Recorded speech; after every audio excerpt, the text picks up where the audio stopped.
Local elections matter. They significantly impact this community we share. Information on candidates can be hard to find and is oftentimes reduced to short sound bites without context. This is why the Avalon Foundation has teamed up with the Talbot Spy to bring you a series of interviews with all of the candidates for Talbot County Council. This is our opportunity to provide you a complete and unbiased profile of the candidates and their platforms. These interviews will air daily on MCTV at 8 a.m. and again at 2:30 p.m. and will be available online at youtube.com/Midshore Community Television, where you'll be able to explore their answers at your own pace and on your own time. Work like this is supported by viewers like you. Please visit avalonfoundation.org to find out how you can help.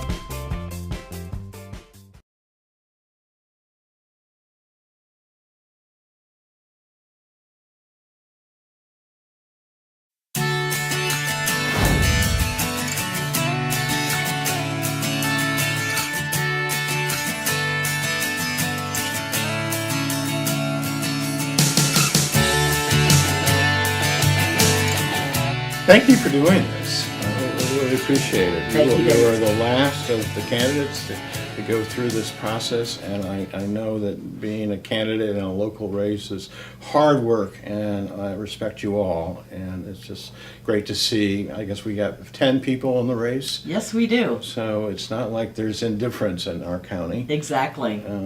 But I've started this with every candidate, and I always think it's helpful for everybody because this might be the first time people actually get to see you in person. Very true. And I guess, it's always the journey. How did you get to the Eastern Shore is the easy question, except if you're born here.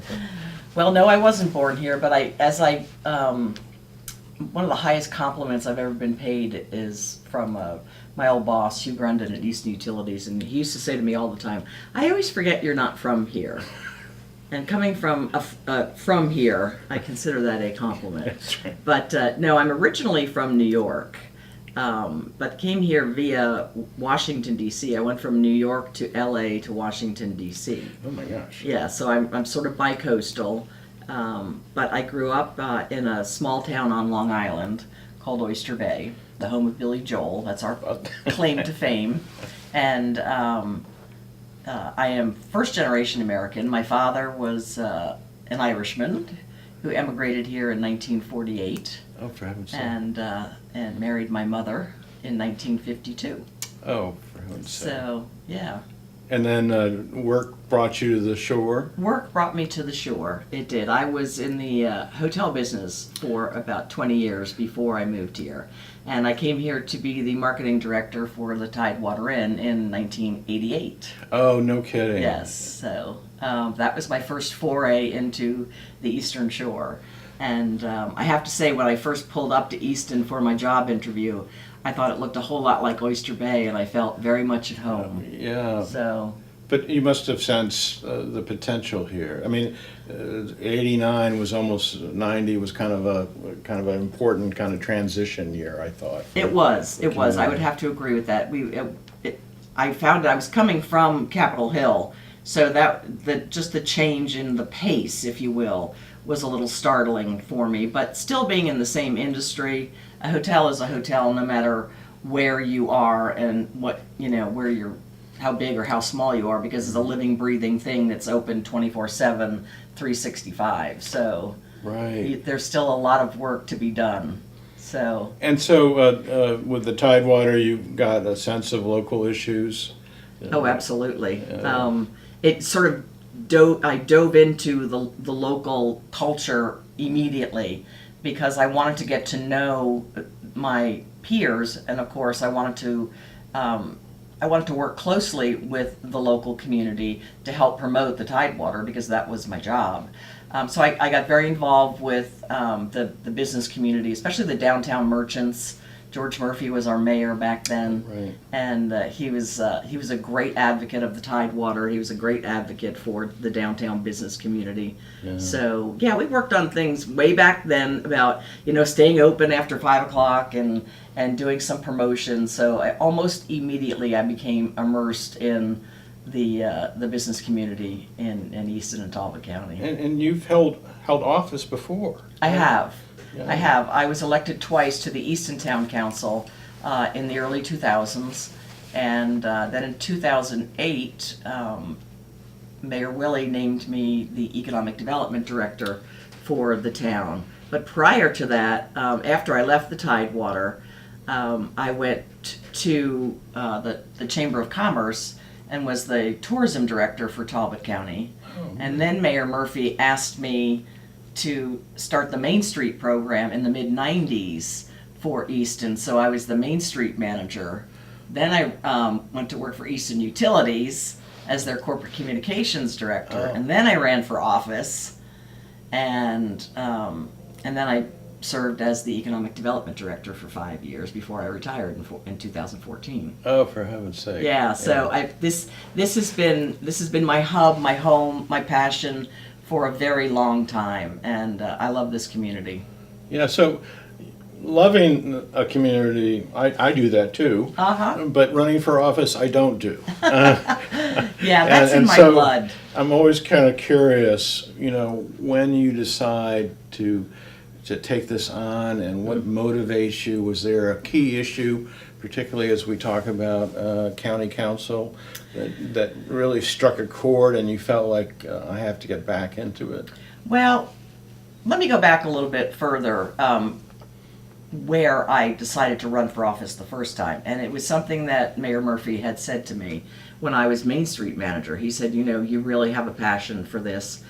You really should run for office someday. And I said, well, Mayor, maybe I will. And that always stuck with me.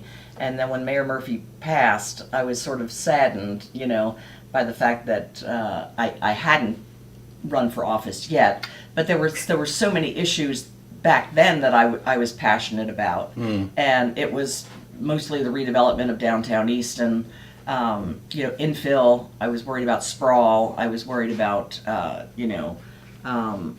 infrastructure not being taken care of properly before we build. And I think a lot of those same things had transferred my feelings for wanting to run for the county council as well. Because if there's one thing I've learned over the 30 years that I have been here, it's that what we have is very special. And I've traveled all over this country, and I have never seen an area like this that has so much beauty, so much charm, so many wonderful arts, and in proximity to so many wonderful cities.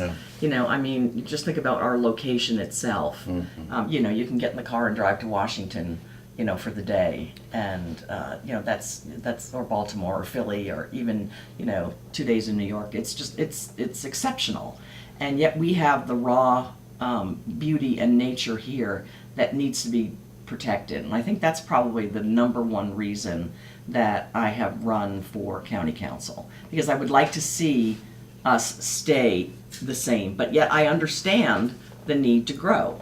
So having been a professional economic developer, I understand the balance. And my idea of economic development is not big box stores, and I imagine most of my peers would say the same. But it is bringing good jobs so that our kids can come back home after college and raise their kids here, because we don't want to become a retirement community.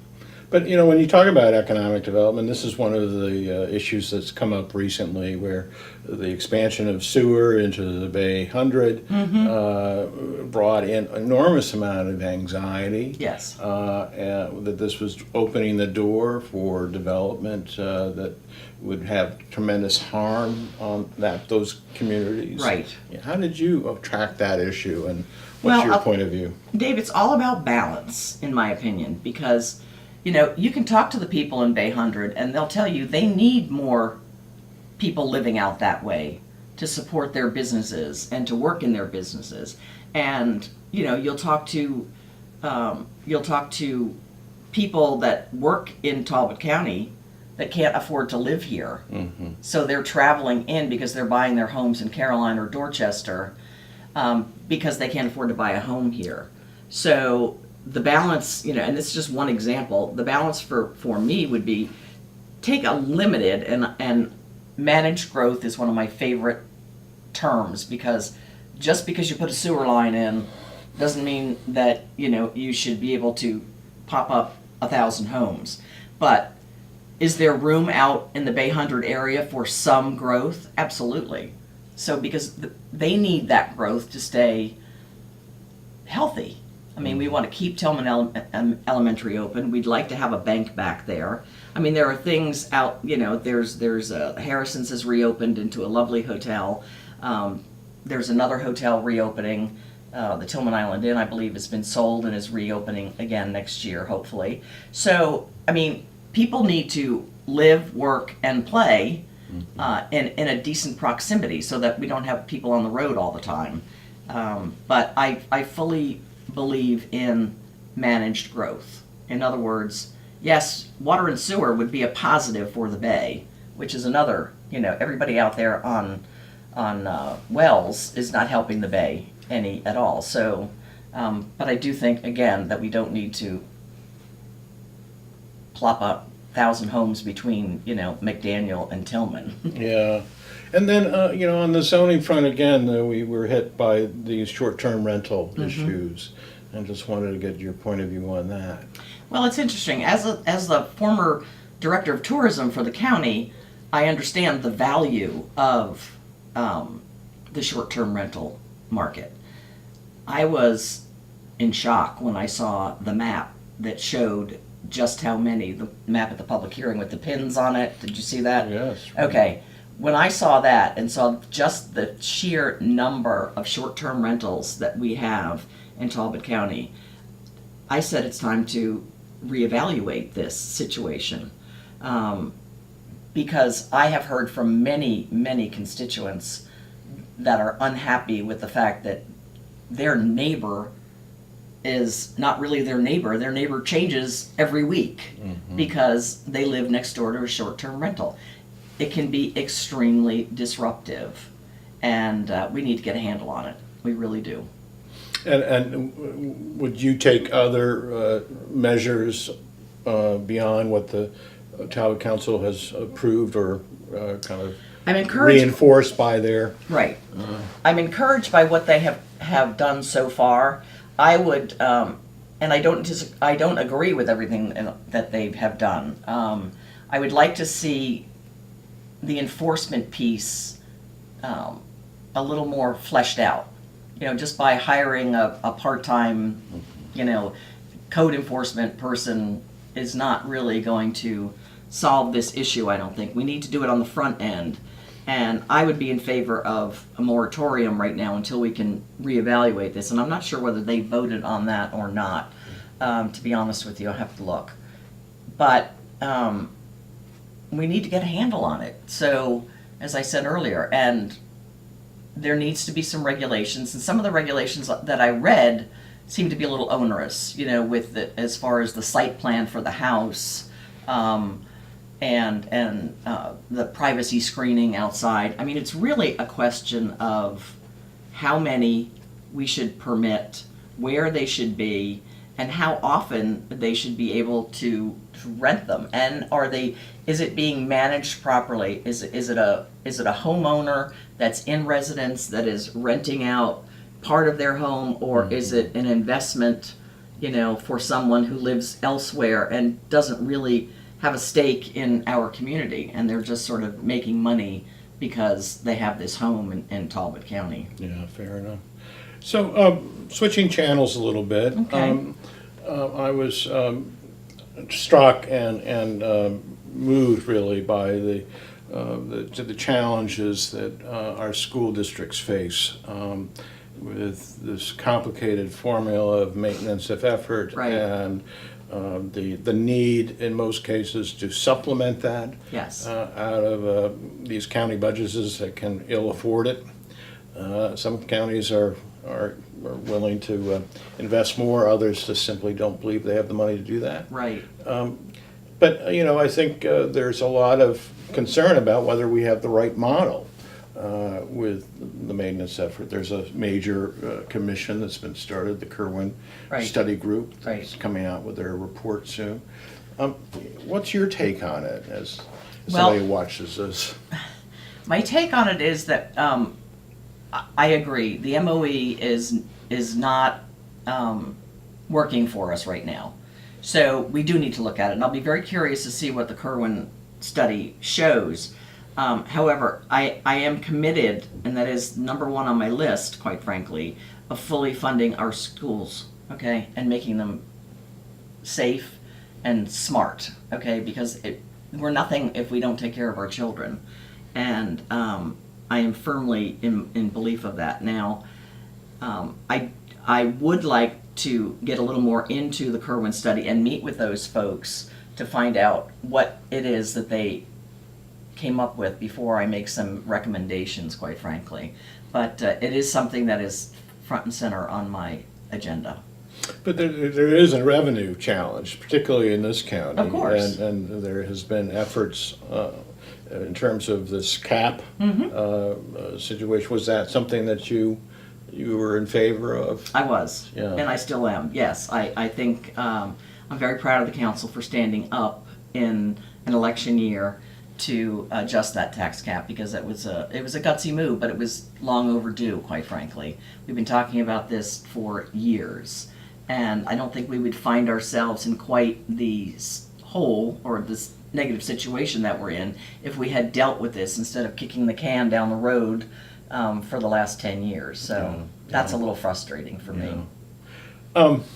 Switching channels again, we have a big birthday in Talbot County. Frederick Douglass has turned 200. See that grin on my face? Yeah, no. I mean, every time I mention that name, I think of that Frederick Douglass Memorial, the statue going up. I've never seen a healthier, more, united moment. Yes. And that was, people asked me what was the highlight of my career. I would have to say working hand in hand with the county and creating the 300th anniversary for the town of Easton and bringing Frederick Douglass home to the courthouse lawn. I was very involved with that with our former tourism director, Debbie Dodson, who retired. And it was, without a doubt, the most rewarding thing I have done in my career in Talbot County in 30 years. And you're right, it was a spectacular day, weekend, and we continue to celebrate, and it's exciting. It's exciting that we finally have Frederick Douglass in the place of honor that he deserves. But it's also a time, I think, as he would want us to do, is to take stock in where we are in Yes. terms of race relations and diversity. And, just 2 years later, we had to deal with the Talbot boys, maybe it was 4 years later. Right. Controversy, which, if I could gauge the national conversation on this, I don't think we're done with that particular issue. I believe you're right. Dave. I think it does require more conversation and more, and I know I ruffled some feathers a couple of months ago when I said, I would like to open the conversation again because I think it's important.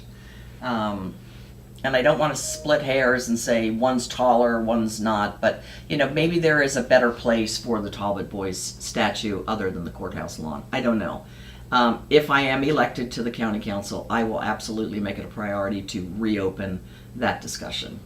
But as you look at our race relations in general, and you look at this phenomenally different county than when you arrived in Yes. 1989. Yeah. I mean, 30% of our kids are speaking, a different Exactly. language, Right. as a primary language. Exactly.